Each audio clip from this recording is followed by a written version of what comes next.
as you can see, the rotors look overheated. I'll bring you closer, you can have a look.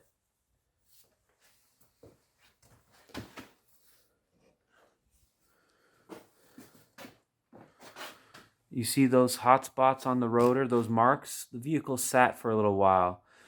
And when the vehicles sit for a little while, wherever the brake pads sit, they leave a mark. And it can cause a vibration when you're driving, when you hit the brake. Because every time the pad goes over that area, it's almost like you're going to feel it in the steering wheel and in the brake pedal.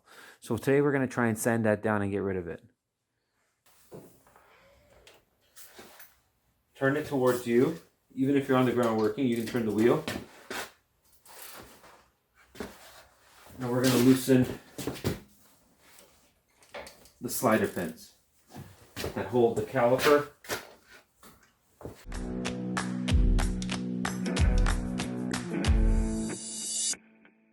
Strut, and as you can see, the pads are not seized. As you can see, they're trying to pop out as we speak. So here's the outside pad, and here's the inside pad. They're both not seized inside.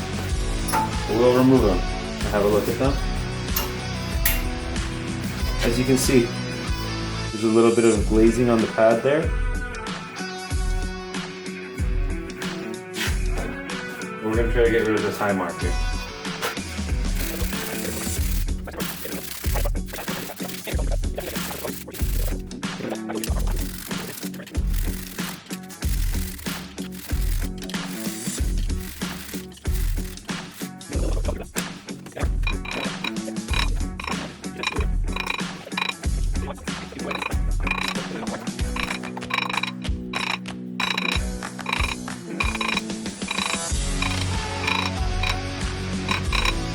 He uses a file.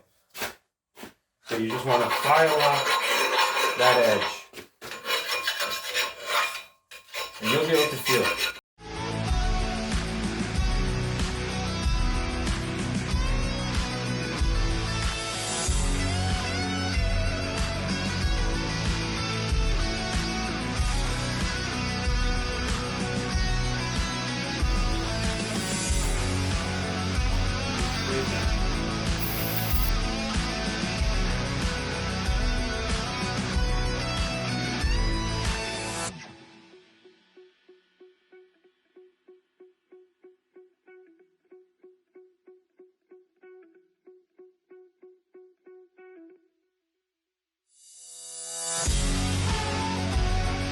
Do something like this, sill glide.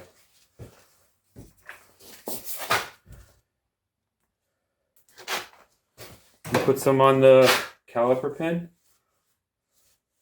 lubricate it, slide it in. You'll see how easily it moves. Don't forget, it's winter, so things aren't going to move as easily as they do in the summer. So now that's done, we'll turn our attention to the brake pads, which we know are okay. But we're going to clean off the contact points of the pad. And then that's it. You want it to look like that. See, there's a little bit of rust there, but we know it's okay because it slides fine. And now we're going to do the pad. See the pad?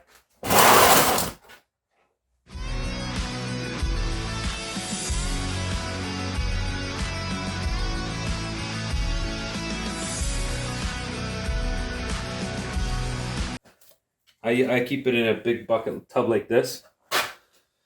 You can even use the same material used for the sliders, and I just dab some of it with a brush just on the contact points. So the rotor, the piston from the caliper contacts there, so I like to apply a little bit there, prevent any noise and sticking and rust. You just put it on there and that's it.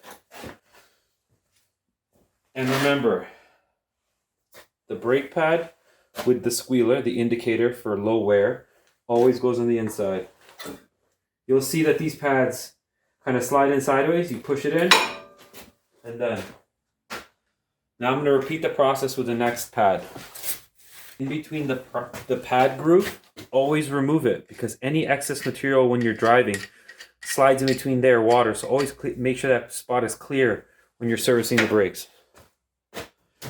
Same thing, we're going to clean off this pad.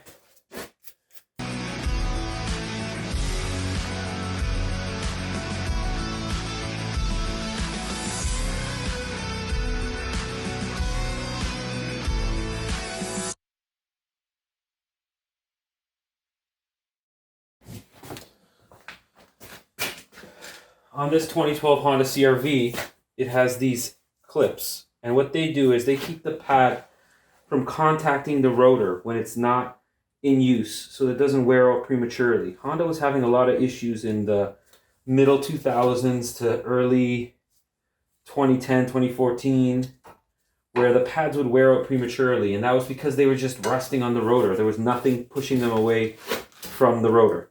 So what they did is they added these shims on some of the cars. Accords, CRVs, Civics didn't get them, but some vehicles got them. So now you see, those shims are keeping the pads separated from the rotor. So when the piston force will overcome the springs, obviously, to apply the brake. And this will prolong the life of these pads. So make sure you have them in there. So now we have caliper bolts. As you can see, I always keep my bolts lubricated with the same anti-seize that I put on the actual pad.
today.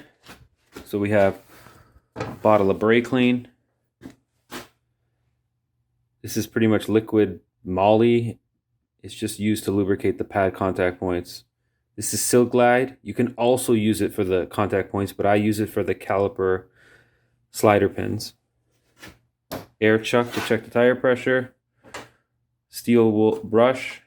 A file. A flathead screwdriver. A long screwdriver to turn the rotor if I can't turn it by hand. A 14mm socket.